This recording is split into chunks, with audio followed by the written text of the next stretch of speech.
Woman, an in-depth exploration of the world of women today with Sandra Elkin. Good evening.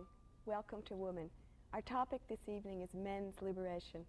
Our guest is Warren Farrell, and Warren has written a book called Beyond Masculinity, published by Random House. Warren, the first time I saw you, you were walking on a picket line on Fifth Avenue, carrying a sign saying, "I will not be a success object."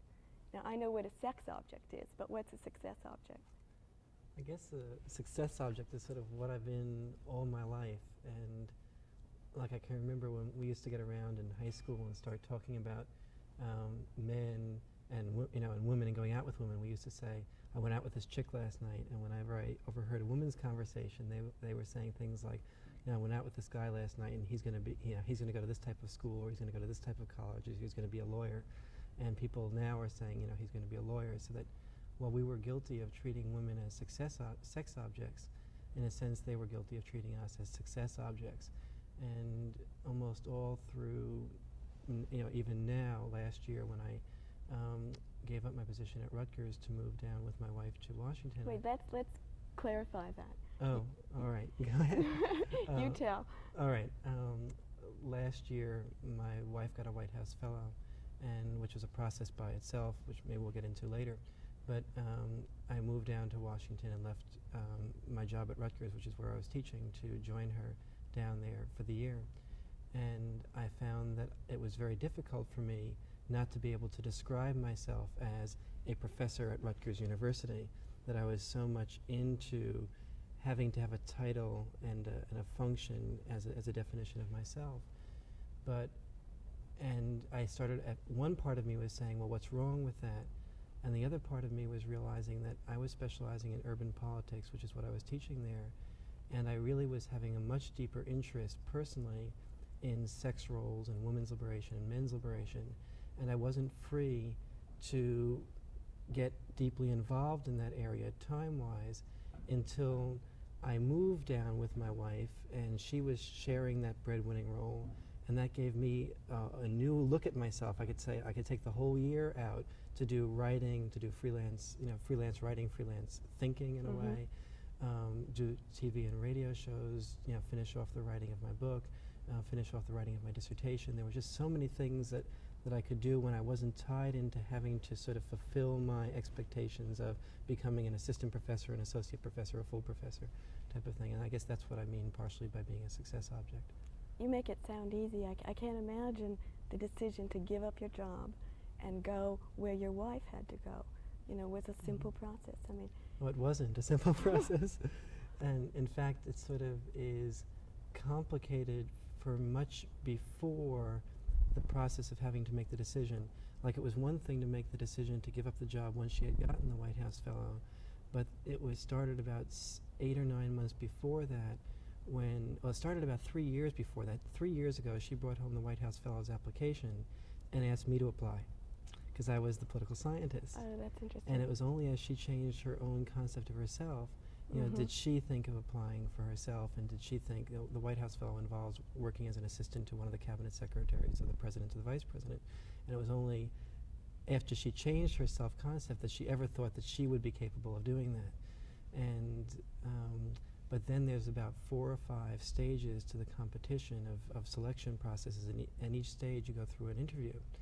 And the interview meant my taking out evenings to sort of play the supportive role, helping her write up additional aspects of her resume, just sitting there asking her questions, sort of reviewing the types of things she would do the next day, which is the role that she always used to play for me in concentrating on my career. Well, that's one of the crucial stages that I found, because if I really wasn't adjusting to moving with her emotionally, I would not have given her that support. And because then you prevent her from getting it. And by preventing her from getting it, you never have to face the problem, because you can always say to yourself, oh, I would have done it. But then after she got it, and I thought it wouldn't be too difficult a decision to make, I found myself going to sherry parties with the spouses who were called the wives of the White House Fellows. And while she was going off meeting with Walt Rostow and Bill Buckley and this type of person. And we were getting into conversations of how to decorate the house and which community we would be moving into, and and I just and a lot of these things being introduced 15 times in a row as the husband of the husband of the husband of the husband of, until suddenly you're sort of freaking out at where's what are you doing? What is my identity? No, it wasn't. It might have even been an easier decision than all the things that preceded it and all the things that came afterwards that affected me in the gut. Did you talk about this? I mean, did you talk about being introduced as the husband of kind of thing with her? Yes, did, but mostly I found through the consciousness raising group, which is sort of a group of about 7 or 8 men. You do a lot of that, don't you? You travel around the country and start men's consciousness raising groups. Yes, men's and joint consciousness And you belong raising. to one yourself? Mm-hmm. And have for the last 4 years. Do you want to talk about that? What happens in your consciousness raising group? Is that where you discussed being the husband of? Yeah, yes, so that was the context in which, like, I found that oftentimes during our daily life we didn't get a chance to sit down and sort of bring to the surface some of the little things that were bothering each other, about things like this, that because we just didn't realize that they were really bothering us and we couldn't pin it down. And when we started talking about what's bothering us in a structured format in the consciousness raising group, then that came out much more easily. And so that was the first time I was able to sort of really verbalize the fact that things like that were bothering me. For example, Ursi was sitting at a table with my advisor who had been my advisor for about 3 or 4 years at NYU, and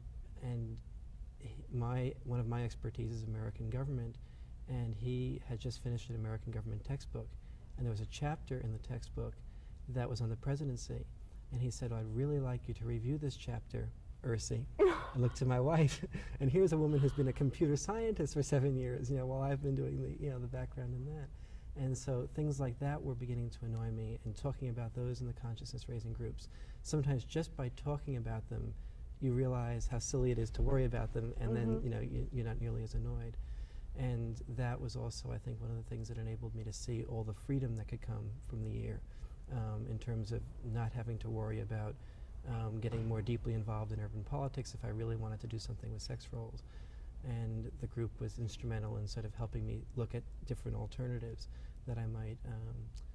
We don't solve problems for the other persons in the group, but we do what we call alternative seeking, which is different persons in the group throwing out ideas, and then it's up to me to decide whether I can implement them or not, and whether they apply to my life. So it's not like other kinds of group therapy at all, is it? No, it's, I think, quite a bit different in the sense that what we really aim to do is to make people and make ourselves more aware of the ways in which we're limiting ourselves because of the image of what we have to be as a man. And my problem was that I had the image that I had to, at least, I had gotten over the fact that I had to earn more money than my wife, but I still had not gotten over the fact that I didn't have to walk around and walk into a party and say, "I'm Warren Farrell, professor at Rutgers." I still needed a title to identify me as a man, because the man's role is to have a position and a title and to be respected, and that's where I get my respect from. Do you think that's true of most men, that they need the title, they need the masculine image? I think so. I think as long as we're saying to men that it's a man's role to earn the bread, he's going to identify his title and his salary with his masculinity. So a thing that people who are concerned with men's liberation are saying is that we must redefine our masculinity, or what we see as our masculinity. Yes, exactly. This is sort of why I titled the book Beyond Masculinity, sort of, to get beyond that concept of what is presently considered masculinity. It's very interesting. Most people react to that and say, beyond masculinity, you mean homosexuality.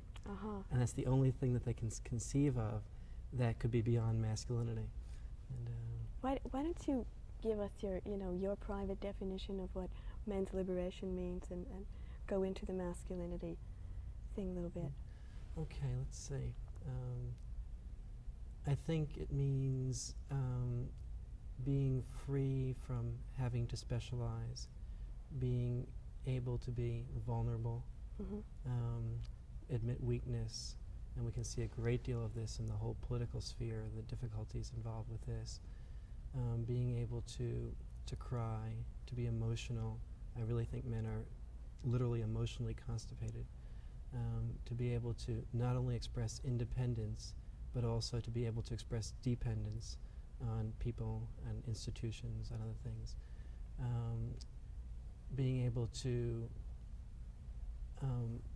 ask a question to which we do not already know the answer without working in our title, our background, and a statement of what we know about the fact already. Mm-hmm.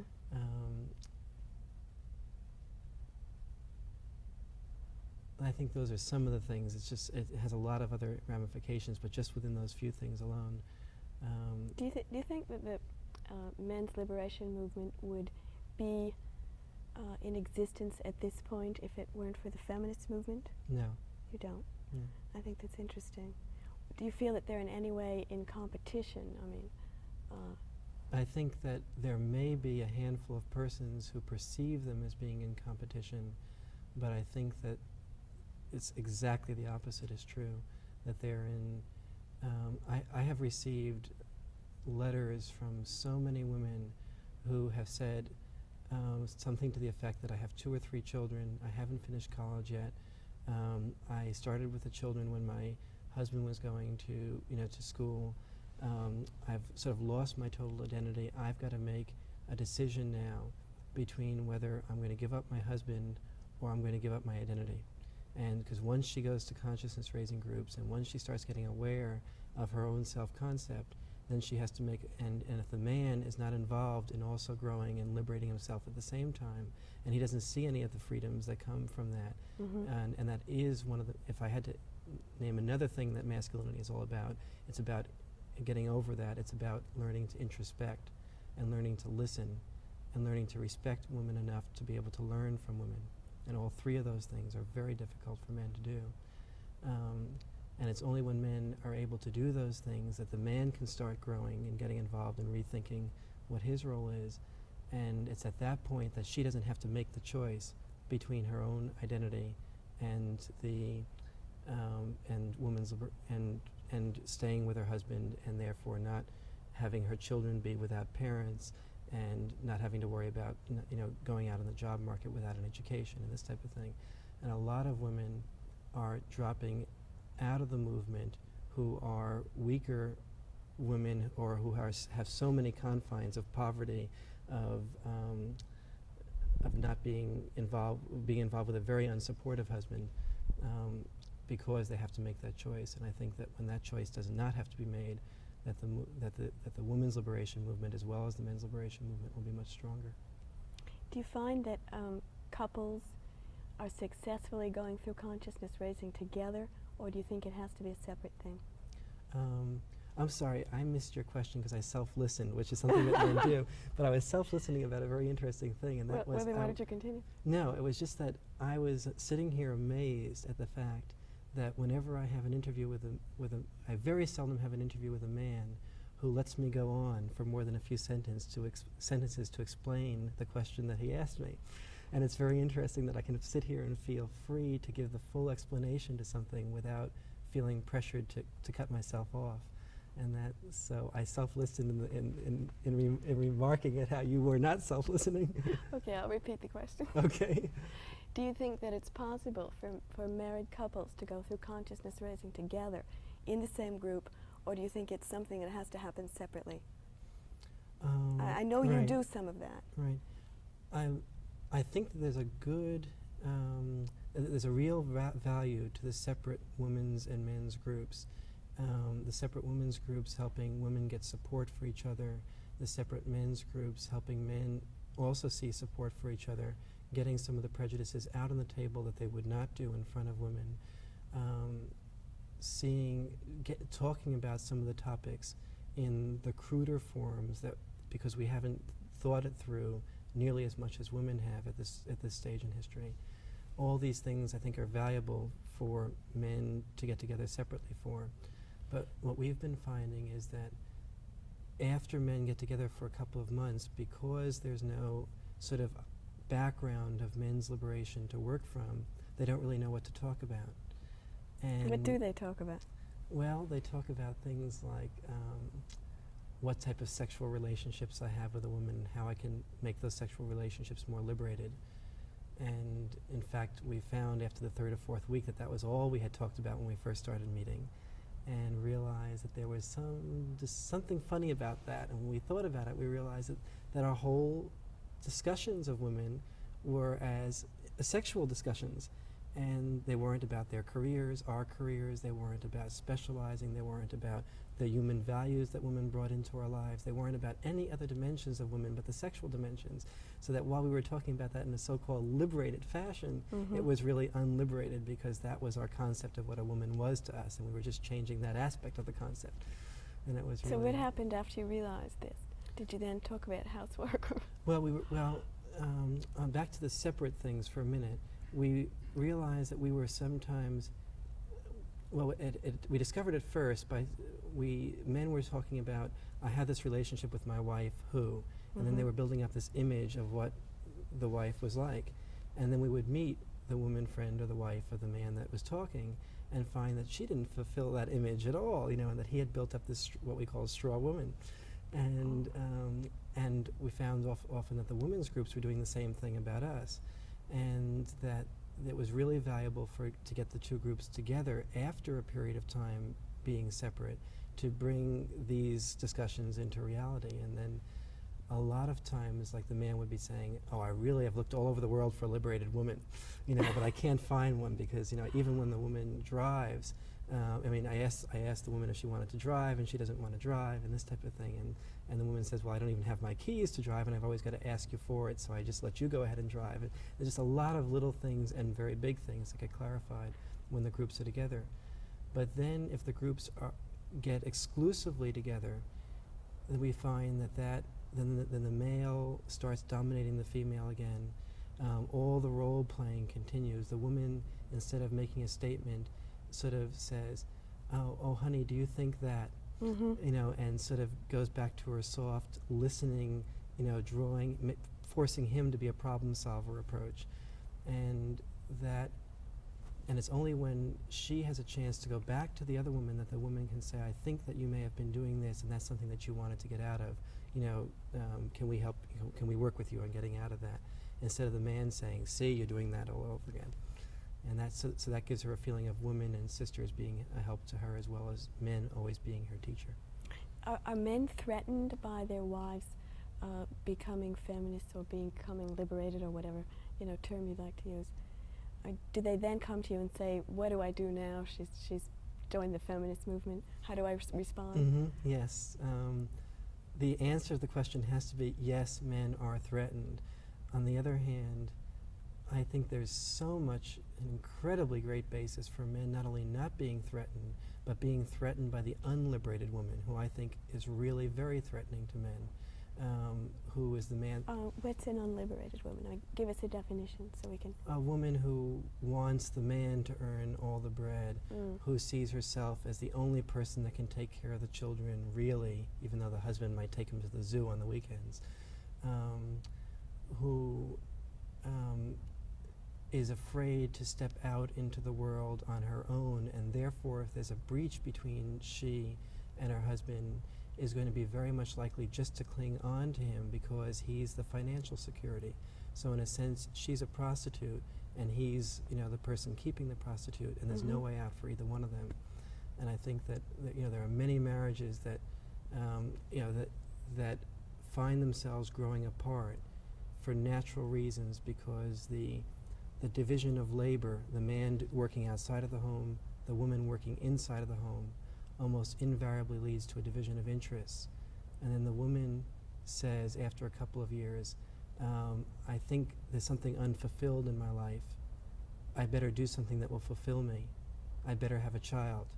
And then that gap is not dealt with, because the child becomes the center of attention in that gap. And so we see the divorce rate rise drastically after 25 years when the children go away to college or get married. Then suddenly the parents have to look back at themselves again and find that there was never anything there, or there was something there 20 years ago, but there's nothing there now.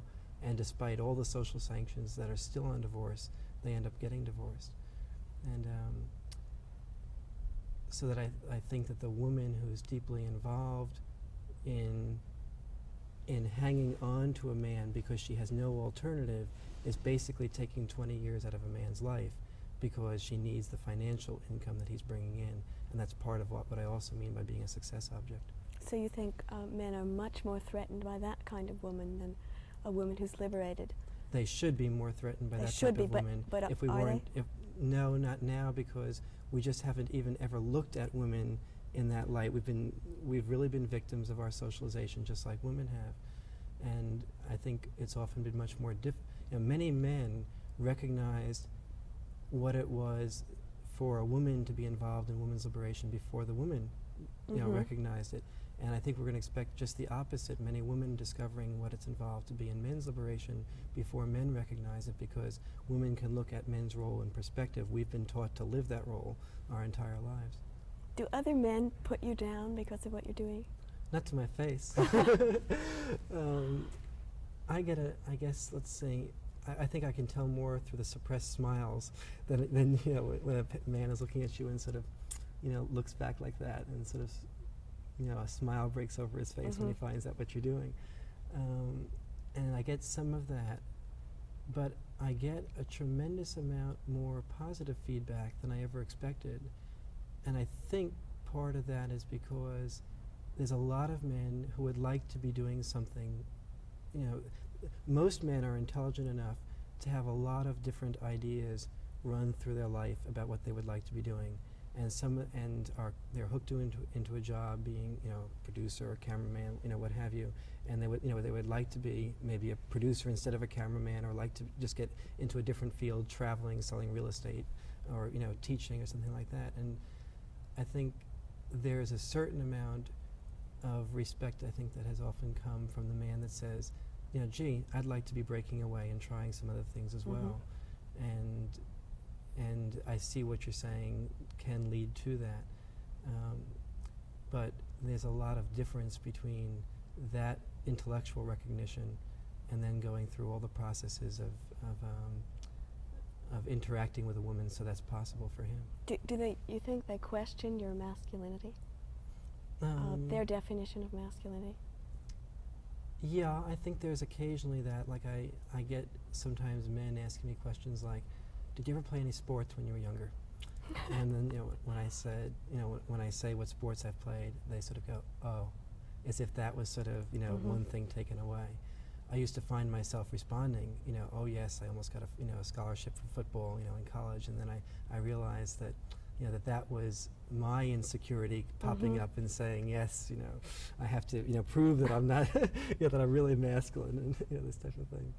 And what how many years have you been married? yeah. Or are you married? Do you have children? Yes, do you have children? Yeah, that type of thing. What brought you to the picket line? I mean, you didn't just appear there. Yeah, wow. And was it a long process? Is it something, that you felt as a young man, or? I don't think so. I mean, yes and no. There were some things I think I saw a little bit more graphically than perhaps most men do. Now, let me preface this by saying that I'm telling you the things that I'm aware of. I'm sure that there are things psychologically that I'm not aware of. One of the things I can remember was my mother getting a part-time job and being much, much happier when she had the part-time job. And my father reacting, well, okay, I see you're happier, but still make sure you take care of all the the housework. And I can remember him sort of bugging her more and more, to take care of more of the work on that. And then I found that as she stopped her part-time jobs, which she took with a temporary agency, she found that she went back into sort of being somewhat depressed. And then when she went back into the job, she got out of her depression. And I saw this back and forth for about a period of 4 or 5 years. And I think that painted a graphic picture that it was hard for any of us to escape in terms of that type of appreciation for some aspect of women's liberation. For some reason that I don't know, I always had a very deep interest in intelligent women who were active and had their own interests. I don't know what the psychological rationale behind that is. Was it your wife's liberation that really started you? No. No. For most men it is, but I Yeah. got involved in it much before she did. Oh, that's Yeah. interesting. Did you then relate to her what you were experiencing and what you were learning? Yes, I did. And then she found, she didn't find any difficulty getting involved in it. Well, Mhm. actually we did at first. We talked, one of the decisions for me was to decide whether or not to break away from my urban politics area and do my dissertation on the area of women's and men's liberation. Mm-hmm. And we both decided no, we wouldn't do that because we had a nice marriage the way it was, and we didn't want to threaten it by getting involved in women's liberation. Oh, And that's interesting. because she was typing my papers, and I was, I was involved in for a while in being prepared to be an advisor, assistant to an advisor to the president, and that looked like I was going to, and I was having all sorts of materials being given to me. So it meant a PhD at 24 years of age with $10,000 worth of scholarship help and the staff help that I needed and access to documents, and that sort of, that success, all the male bribes, in a sense, were there for me, and this meant a threat to all of them, plus the fact that if I did my dissertation on women's and men's liberation and I'm a political scientist, who the heck is going to respect that and who's going to hire me for that? Right. So there was just all these things that laid down on us, and so we both decided that I wouldn't get involved in it. And it was only after it kept coming back to me as an interest, and I, kept wanting to be involved in it, that I decided, wait, what is life all about? And then we started talking that out, and that's when I got some of my insights into, it's not just women that are oppressed, but here I'm giving into this, this prestige thing, the money thing, and what I call the clockwork executive syndrome. I had this timetable that I had to meet. It wasn't good enough that I get a PhD. I had to do it when I was younger than anyone else around me, so that I could prove to everyone else that I was not only a PhD, but I was a brilliant PhD. And it's just, it's sick, when you look at it logically, but it's so much a part of the syndrome. You feel that the success thing is the most important thing? Do you? I think that's the most important general thing, but what it leads to, just like the sex thing for women leads to a lot of other things, what it leads to for men is specializing. Warren, I'm sorry. Fine. Okay. Time is up. Right. It's been very enjoyable. Thank you, and good night for women. See you next week.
Watch Woman this week. My guest is Warren Farrell. It's a terrific show. We're discussing everything from success objects to men's liberation. Please watch.